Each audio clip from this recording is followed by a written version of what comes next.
Hello everyone, मैं doctor प्रगति गुप्ता और आज इस वीडियो में हम आपको मिलवाएंगे अपने पेशेंट देवेंद्र जी से, जिनको लास्ट ईयर मई 2022 में स्ट्रोक हुआ था। नॉन हेमरेजिक इन्फार्क्ट होने की वजह से उनकी जो राइट साइड है वो पैरालाइज हो गई थी, चलने फिरने में दिक्कत आ रही थी। अभी 1 मंथ ऑफ द ट्रीटमेंट के बाद काफ़ी बेटर फील कर रहे हैं। तो पेशेंट खुद ही अपनी ज़बानी बताएंगे कि क्या चेंजेस महसूस किया उन्होंने ड्यूरिंग 1 मंथ ऑफ ट्रीटमेंट। बताइए देवेंद्र जी, जब दिक्कत हुई थी, चेंजेस स्टार्ट कैसे हुई परेशानी, उसके बारे में बताइए।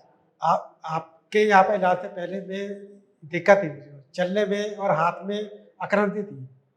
लेकिन आपकी अभी 1 महीने की दवाई भी अभी पूरी हो रहे थे, पहले ही मेरे हाथ की अकड़न अकड़न चली गई और यहाँ पर एक चुभन सी होती थी, वो नहीं है। और झंझनाहट में, चुभन में आराम है पहले से? वो वो चुभन तो अब है ही नहीं। ठीक है। और बोलने के में ये काफ़ी भारीपन लगता था, अब वो भी खत्म हो गया है। क्या महसूस होता था बोलने में? हालाँकि एक जैसे कि छाती पे किसी ने पत्थर रख दिया हो। ऐसा भारीपन लगता हाँ, था? लेकिन वो अब लगभग ठीक हो रहा है। ठीक है। बीपी की दवाई, खून पतला करने हाँ, की दवाई खा रहे हैं अभी हाँ, भी? वो कंटिन्यू खा रहे हैं। जो आपने बोला था कि डाइट पे वो कर रहे हैं। वो पूरा फॉलो कर रहे हैं? हाँ, ये ठीक रोज़ है। सुबह दाल, ये नाश्ता करते हैं, दाल दाल से, शाम को सब्जी से, और मसाले खाते नहीं हैं। ठीक है। सिर्फ काली मिर्च खाते हैं। ठीक है। और जब आपको ये हुआ था, अचानक से स्ट्रोक हुआ था, तब कैसे हुआ था? बीपी बढ़ा था, क्या हुआ था उस समय? ये अचानक से बीपी हुआ और फिर ये हो गया मुझे। उससे पहले बीपी के मरीज थे आप? हाँ, उससे पहले भी मैं ये कोई 5 एमजी की टेबलेट खाता था मैं। ठीक है। और शुगर की परेशानी है? नहीं, शुगर की नहीं। नहीं है। नहीं। ठीक है। इनकी कंडीशन में बीपी बढ़ने की वजह से दिक्कत बनी, बट इनका जो इन्फार्क्ट बना वो नॉन हेमरेजिक था, मतलब कि वहां पे खून इकट्ठा हो गया ब्रेन के अंदर। अब कभी भी ऐसी कंडीशन बनती है तो ब्रेन का कुछ हिस्सा डेड हो जाता है, वो फंक्शन नहीं कर पाता, जिसके कारण पेशेंट को कुछ कंडीशंस देखने को मिलती है, जैसे इनकी right side of the body पूरा वर्क नहीं कर पा रही थी। अब during 1 month of the treatment काफी अच्छा इंप्रूवमेंट है, स्टिफनेस कम हो चुकी है, पेशेंट की चलने की स्पीड बेटर हो चुकी है, हाथ उठाने की जो कैपेसिटी थी या जो स्टिफनेस थी वो कम हो चुकी है, और पहले से ही बेटर तरीके से हाथ को रेस कर पाते हैं। इनकी प्रीवियस वीडियोस भी आपसे हम शेयर करेंगे जो इन्होंने ट्रीटमेंट शुरू करने से 1 दिन पहले बनवाई थी। आपको पता कैसे चला था यहाँ के बारे में, साई संजीवनी के बारे में? मुझे ये बच्चों ने यूट्यूब पे वीडियो देखा, ठीक है। तो फिर उसको देखा, फिर बार-बार देखा, तो फिर विश्वास हो गया कि एक तो आपकी संस्था का नाम था साई, तो साई विश्वास का नाम है, इसलिए फिर मैं आपके पास आया। ठीक है। फिर आपको लगा कि कुछ मैं बेटर हाँ, हो कुछ सकता हूँ? हो सकता हूँ मैं कुछ। ठीक है। आप कुछ कहना चाहेंगे, बाकी जितने भी लकवे के मरीज हैं उनके लिए कुछ कहना चाहेंगे? मैं ये कहना चाहूँगा कि जिसको भी आराम नहीं आ रहा, कहीं से भी नहीं आ रहा, क्योंकि वैद थोड़ा-सा टाइम लगते हैं, क्योंकि साइंस में प्रॉपर डॉक्टर है, वो आपको चेक करेंगे दवाइयाँ, और आपको दवाई लेने के बाद वो आपको कंटिन्यू आपको फ़ोन भी करते रहते हैं। आपको कोई परेशानी है खाने में, चलने में, तो वो आपकी हेल्प भी करते हैं वो।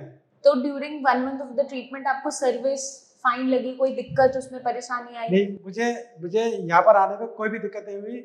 मैं तो ये लोगों को सलाह दूँगा कि अगर इस बीमारी का पता चलता है तो फ़ौरन आप श्री साई संजीवनी में ही आएँ। बिल्कुल।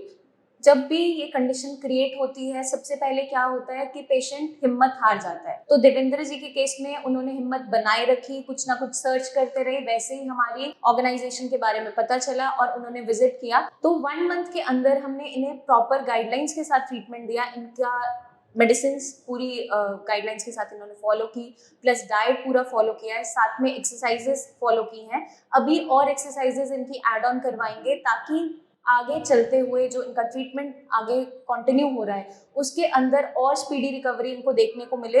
जो थोड़ी सी रिकवरी अब रह गई है वो भी हम चाहते हैं जल्द से जल्द ये ले लें, क्योंकि ऑलमोस्ट 1.5 ईयर हो गया है इनको पैरालिसिस हुए, बट इन कंडीशंस में भी पेशेंट में आराम देखने को मिल सकता है। वो आपके सामने है देवेंद्र जी, एक एग्जाम्पल।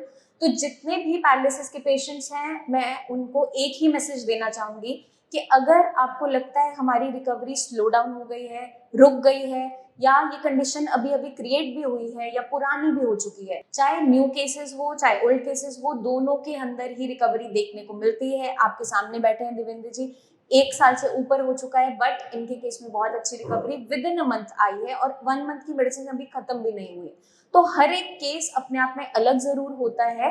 तो हमें क्या देखना होता है, हमारी रिकवरी डिपेंड करती है कि आपका ब्रेन के अंदर नुकसान कितना था, पेशेंट ने गाइडलाइंस को फॉलो कितना किया, पेशेंट की बॉडी में स्ट्रेंथ कितनी है, बहुत सी चीजें होती हैं जिस पे रिकवरी डिपेंडेंट होती है।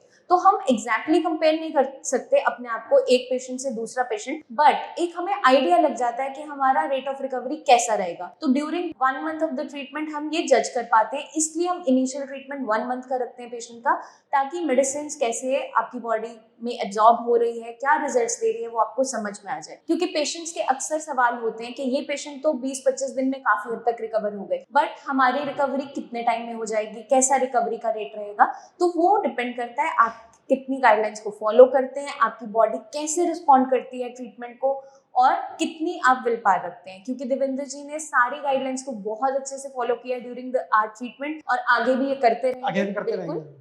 ठीक है। तो हम उम्मीद करते हैं कि जितने भी पैरालिसिस के पेशेंट हैं या आपकी फैमिली में कोई सफर कर रहा है, तो आप उम्मीद नहीं तोड़ेंगे, इनकी तरह आप भी रिकवरी बहुत अच्छे से पा सकते हैं। जल्दी मिलेंगे आपसे, तब तक के लिए अपना खास ध्यान रखिए। Take care.